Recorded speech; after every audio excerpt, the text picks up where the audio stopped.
Okay, so you're new here.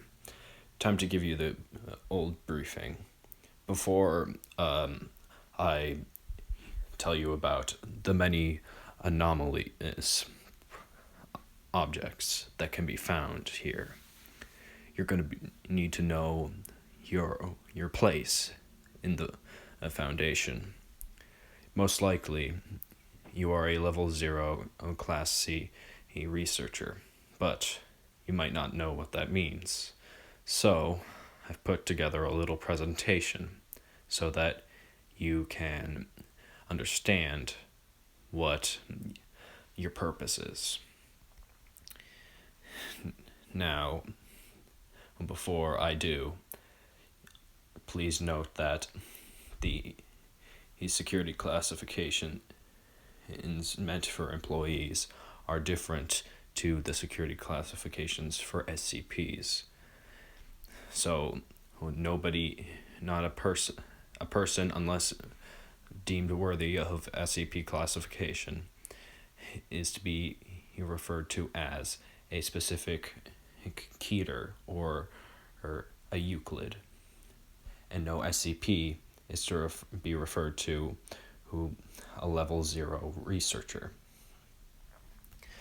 So, with that out of the way, I am going to mention that SCP classification will be talked about in another tape, along with mobile task forces and many other information before I start off in my tapes referring to the separate SCPs. Now, I'll let my presentation self do the talking. Security clearances. Foundation security clearances granted to personnel represent the highest level or type of information to which they can be granted access. However, having any given clearance level does not automatically grant access to all information at that level. Personnel are only granted access to information on a need-to-know basis and at the discretion of the designated disclosure officer overseeing their respective departments. Okay, so we'll start off with level 0 for official use only. Level 0 security clearances are given to non-essential personnel with no need to access information regarding anomalous objects or entities in the Foundation containment. Level 0 access is typically held by personnel in non-secured clerical, logistics, or janitorial positions at facilities with no access to operational data. Up next, we have Level 1. Confidential. Level 1 security clearances are given to personnel working in proximity to, but with no direct, indirect, or informational access to anomalous objects or entities in containment.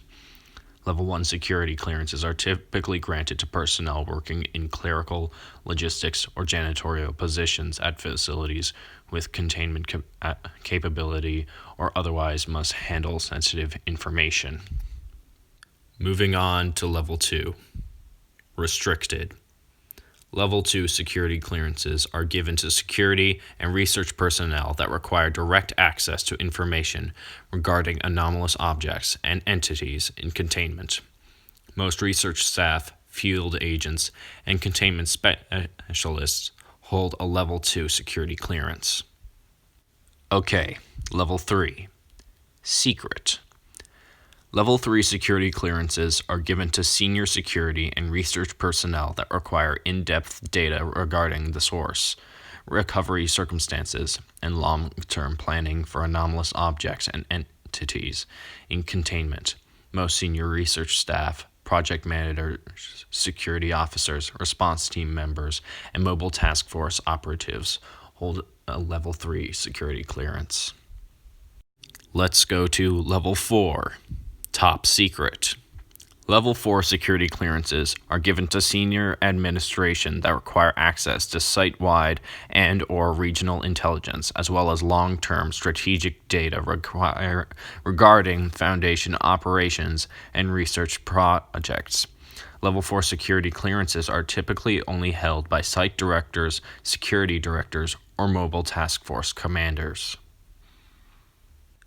And of course, Level 5, Thaumiel. Level 5 security clearances are given to the highest-ranking administrative personnel within the Foundation and grant effectively unlimited access to all strategic and otherwise sensitive data.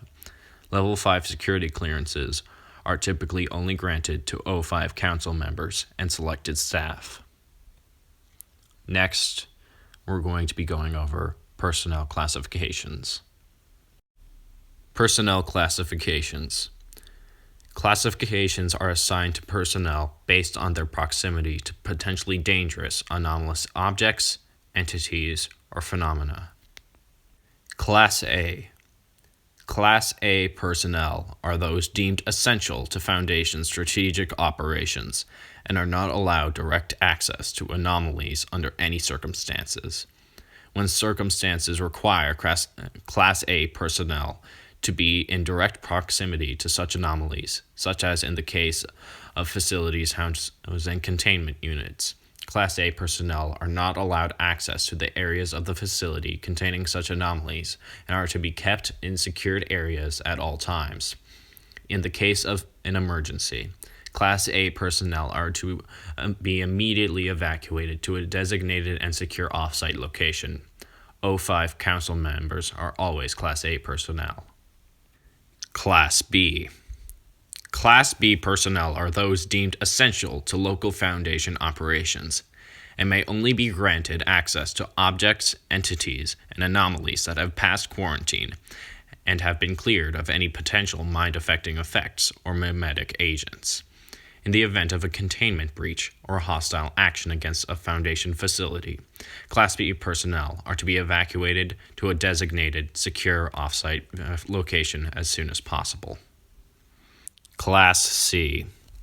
Class C personnel are personnel with direct access to most anomalies not deemed strictly hostile or dangerous. Class C personnel that have had direct contact with potentially mind-affecting or mimetic properties may be subject to mandatory quarantine and psychiatric evaluation as deemed necessary by security personnel.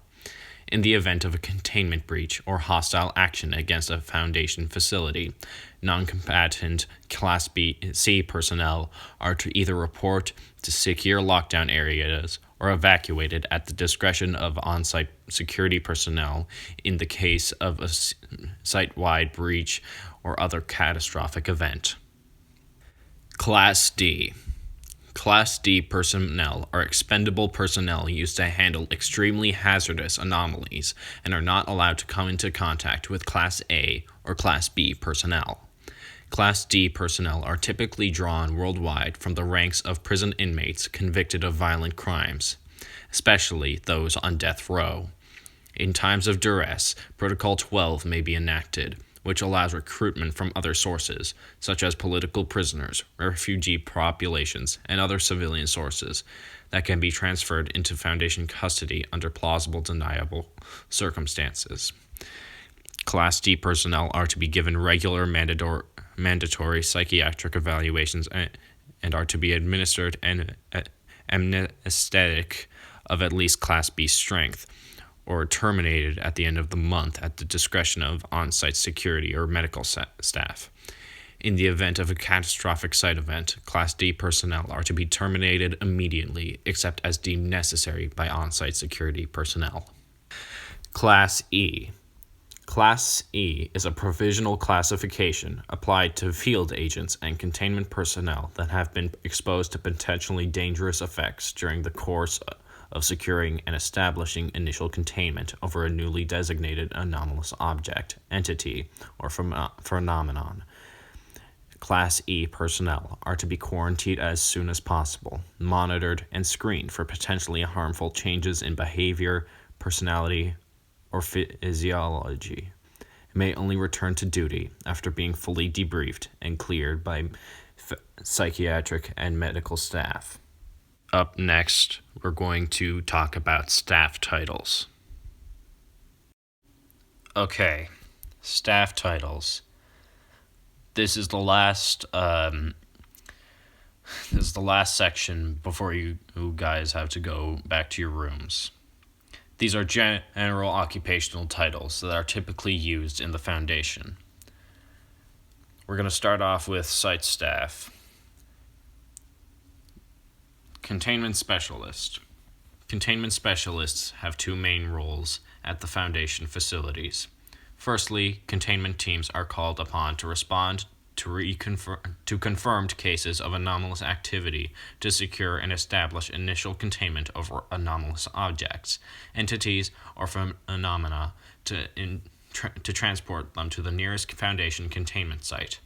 In addition, Foundation containment engineers and technicians are called upon to devise, refine, and maintain containment units and schemes for objects, entities, and phenomena at Foundation facilities. Researcher.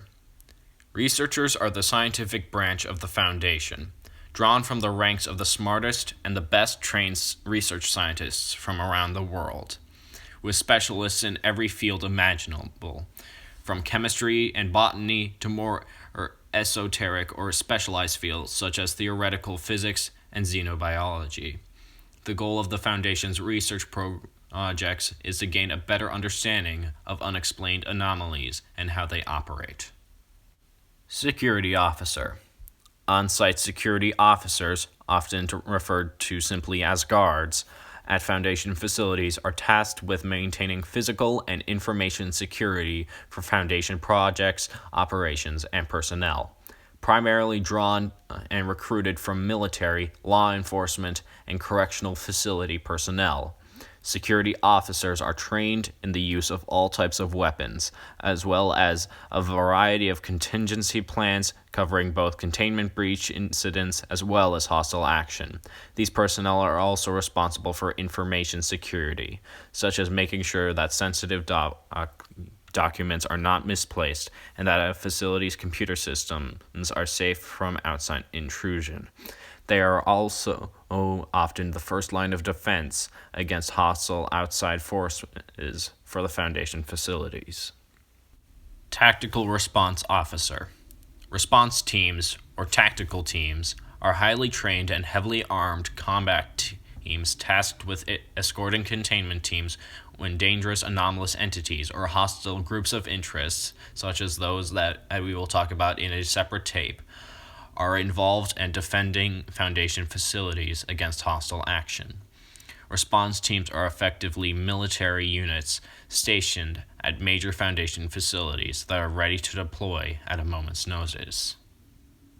Okay, now we're going to be talking about field personnel. Field agent. Field agents are the eyes and ears of the Foundation, personnel trained to look for and investigate signs of anomalous activity, often undercover with local or regional law enforcement, or embedded in local security such as emergency medical services and regulatory organizations. As undercover units, field agents are typically not equipped to deal with confirmed cases of anomalous activity. Once such an incident has been confirmed and isolated, field agents will typically call for assistance from the nearest field containment team with the means to safely secure and contain such anomalies. Mobile Task Force Operative. Mobile task forces are specialized units comprised of veteran field personnel drawn from all over the Foundation. These task forces are mobilized to deal with threats of a specific nature that can include anything from field researchers specializing in a particular type of anomaly to heavily armed combat units tasked to secure certain types of hostile anomalous entity. Listen to the task force tape for more detailed information. We're going to talk about that in a separate tape. Administration. This is the last one that we're going to do before you guys get to go back to your rooms. Site Director. Site directors for major Foundation facilities are the highest-ranking personnel at that location and are responsible for the continued safe operation of the site and all of its contained anomalies and projects. All major department directors report directly to the site director, who in turn reports to the O5 Council. O5 Council Member.